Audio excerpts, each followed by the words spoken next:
സരീന ബോബൻ. ഞാൻ Kattappana Oshanam English medium സ്കൂളിൽ 5ാം ക്ലാസ്സിൽ പഠിക്കുന്നു.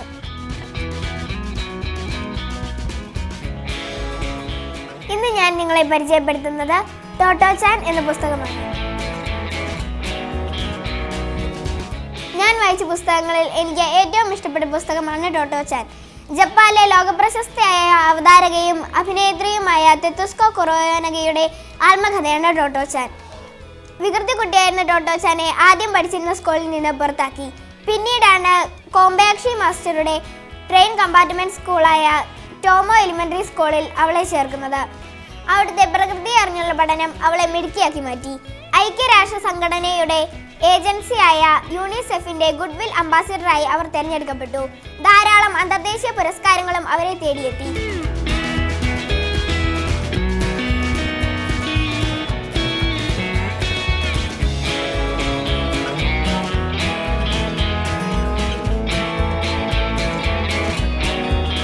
തന്റെ ജീവിത വിജയത്തിന്റെ കാരണം ആ പഴയ എലിമെന്ററി സ്കൂളും അവിടുത്തെ പഠന രീതികളുമാണെന്ന് അവർ പറയുന്നു.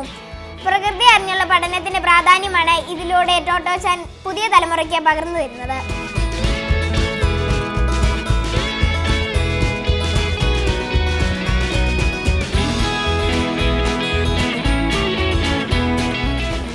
ഇതിലെ എനിക്ക് ഏറ്റവും ഇഷ്ടപ്പെട്ട ഭാഗം ഇതാണ്. ഞാനൊന്ന് വായിക്കാം.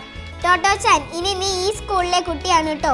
മാസ്റ്ററുടെ ഈ വാക്കുകൾ കേട്ട നിമിഷം മുതൽ എങ്ങനെയെങ്കിലും അടുത്ത പ്രഭാതം ഇങ്ങ് എത്തിയാൽ മതിയെന്ന് അവൾക്ക്. ഒരു പകലിന് വേണ്ടി ഇത്രയേറെ ആഗ്രഹത്തോടെ ഇന്നേ വരെ കാത്തിരുന്നിട്ടില്ല. സാധാരണയായി രാവിലെ ടോട്ടോ ചാനെ കിടക്കപ്പായിൽ നിന്ന് എഴുന്നേൽപ്പിക്കൽ അമ്മയുടെ ശ്രമകരമായ ജോലിയാണ്. പക്ഷേ അന്നേ ദിവസം മറ്റാരേക്കാളും മുൻപ് അവൾ ഉണർന്നു കഴിഞ്ഞു.